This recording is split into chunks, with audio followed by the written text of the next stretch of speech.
अवैस्कुलर necrosis बहुत ही परेशान करने वाली बीमारी है और आजकल तो यंग एज में भी काफ़ी यंगस्टर में ये समस्या देखी जाती है।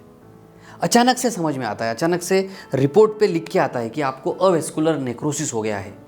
चलने में दिक्कत आने लगती है, चलने में तकलीफ़ होने लगती है, पेन होने लगता है, दर्द होने लगता है और फिर जब पेशेंट सीटी स्कैन एमआरआई करते हैं तब उन्हें पता चलता है कि उन्हें ये बीमारी हो गई है। सो क्या है ये अवैस्कुलर नेक्रोसिस, क्या है इसके कारण, क्या होते हैं इसमें लक्षण और क्या करनी चाहिए इसकी सटीक ट्रीटमेंट, यही इस वीडियो में आज हम समझने वाले हैं। और इसीलिए अगर आपको ये समस्या है तो ये वीडियो आपके लिए बहुत इंपॉर्टेंट है, इसे अंत तक देखिए और समझिए। नमस्कार, मैं डॉक्टर शीतल टोंगसे आपका बहुत बहुत स्वागत करता हूँ डॉक्टर टोंगसे होम्योपैथी इस यूट्यूब चैनल पर। सबसे पहले समझते हैं अवैस्कुलर नेक्रोसिस होता क्या है। इस शब्द में ही इसका अर्थ है। अवैस्कुलर यानी कि जो खून की नसें होती है, जो ब्लड वेसल्स होती है, वो ब्लड नहीं पहुंचा पाती है और इस वजह से नेक्रोसिस उत्पन्न होता है, नेक्रोसिस की कंडीशन उत्पन्न होती है। सो नेक्रोसिस का क्या मतलब है? नेक्रोसिस का मतलब होता है सड़ जाना, गल जाना। इसका मतलब ये हुआ कि जो हड्डी है, जो बोन है, उसको जो खून सप्लाई करने वाली जो वेसल्स है वो वहाँ पे सप्लाई नहीं कर पाती है और जिस वजह से वो हड्डी वहाँ पे सड़ने लगती है, गलने लगती है, जिसे हम कहते हैं अवैस्कुलर नेक्रोसिस। इसे हम ऑस्टियोनेक्रोसिस भी कहते हैं या इसे हम इस्चेमिक बोन नेक्रोसिस भी कहते हैं। इस्चेमिया का भी मतलब होता है कि खून का जो सप्लाई है वो प्रॉपर न हो पाना, उस हड्डी के सेल्स को, उन कोशिकाओं को खून ना मिल पाना।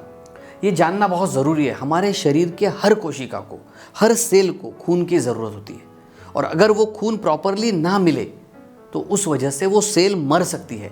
इसी कंडीशन को हम नेक्रोसिस कहते हैं और यही जब बोन से रिलेटेड होता है, हड्डियों से रिलेटेड होता है, तो उसे हम अवैस्कुलर नेक्रोसिस कहते हैं। ये जो बीमारी होती है 30 से 40 की उम्र में बहुत ही कॉमनली देखी जाती है और आजकल हमारी आदतों की वजह से भी ये बीमारी बढ़ती हुई देखी गई है। तो इस बीमारी को कैसे पहचानेंगे, क्या लक्षण इसमें आपको दिख सकते हैं, वो ज़रा समझते हैं। देखिए, हड्डियों में दर्द होने लगता है, ये पहला लक्षण इसमें दिखता है।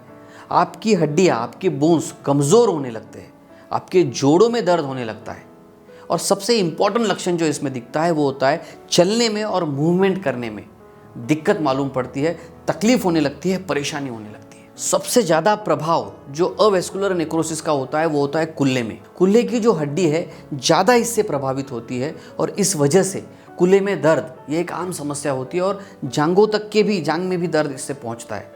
अवैस्कुलर नेक्रोसिस के जैसे ही सिम्टम्स चालू होते हैं, जोड़ों में अकड़न सी महसूस होने लगती है, लंगड़ाहट या चलने में परिवर्तन हो जाता है। बहुत बार पेशेंट के चलने में, उनकी चाल में भी हमें परिवर्तन दिखता है। यही इसके लक्षण होते हैं।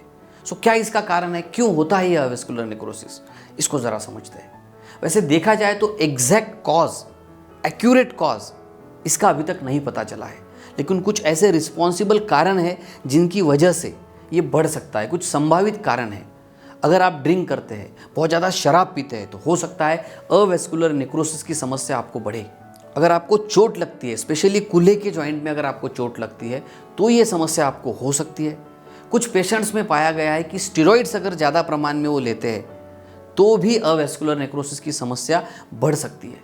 अगर आप ज़्यादा स्मोकिंग करते हैं तो ये समस्या बढ़ सकती है। उसी तरह से सिकल सेल एनीमिया, इसमें भी ये तकलीफ बढ़ती है। या फिर कुछ पेशेंट्स में डायबिटीज़ में भी ये समस्या बढ़ती हुई पाई गई है। अगर आपको डायबिटीज़ है तो हो सकता है अवैस्कुलर नेक्रोसिस की समस्या बढ़े, उसका एक कारण हो।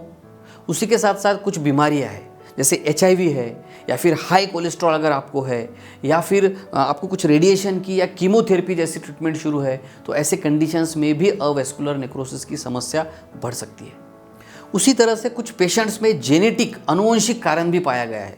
बाकी कोई फैक्टर उनको दिखते नहीं है, लेकिन हेरिडिटरी अगर है, फैमिली में किसी को तकलीफ है, तो हो सकता है आपको भी ये तकलीफ हो सके। सो ये भी एक फैक्टर इसमें कंसिडर करने जैसा है।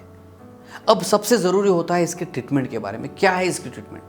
देखिए, होम्योपैथी में बहुत अच्छी अच्छी दवाइयाँ हैं जिससे हम इसे ठीक कर सकते हैं। वैसे तो सर्जरी इसके लिए सजेस्ट की जाती है, क्योंकि जहाँ पे ब्लड सप्लाई नहीं पहुँच रहा है वहाँ पे सर्जरी करके, रिप्लेसमेंट करके ट्रीटमेंट इसकी की जाती है। लेकिन होम्योपैथिक दवाइयों से काफ़ी पेशेंट्स अच्छे होते हैं और काफ़ी पेशेंट्स बिना सर्जरी के भी अच्छे होते हैं। सो अगर प्रॉपरली ट्रीटमेंट ली जाए, सही वक्त पर ट्रीटमेंट ली जाए, सही डॉक्टर से ट्रीटमेंट ली जाए तो आपकी सर्जरी भी टल सकती है। लेकिन साथ में ही कुछ प्रिवेंटिव चीज़ों की तरफ आपने ध्यान देना चाहिए, कुछ बातों की तरफ आपने ध्यान देना चाहिए और कुछ चीज़ों को आपने प्रिवेंट करना चाहिए। कौन सी वो चीज़ें हैं, आइए समझते हैं। देखिए, अगर आप अल्कोहल का सेवन करते हैं तो बिल्कुल बंद कर दीजिए। स्मोकिंग आपको पूरी तरह से बंद करनी है। अगर आप कोई पेन किलर दवा लेते हैं या फिर आप कोई स्टेरॉइड्स ले रहे हैं तो आपने बंद करने चाहिए, या किसी बीमारी से रिलेटेड अगर आपकी दवा चालू है तो आपने आपके डॉक्टर से कंसल्ट करना चाहिए, उनसे पूछना चाहिए। साथ ही आपने ध्यान रखना है, बहुत ज़्यादा फैटी, ऑयली ऐसे आपने खाद्य पदार्थों को नहीं खाना है, नहीं सेवन करना है। साथ में ही अगर आपको समस्या हो चुकी है तो ज़्यादा एक्सर्शन से आपको बचना है, ज़्यादा मूवमेंट से आपको बचना है, जॉइंट के ऊपर ज़्यादा प्रेशर नहीं आना चाहिए, इस बात का भी आपने पूरा ध्यान रखना चाहिए।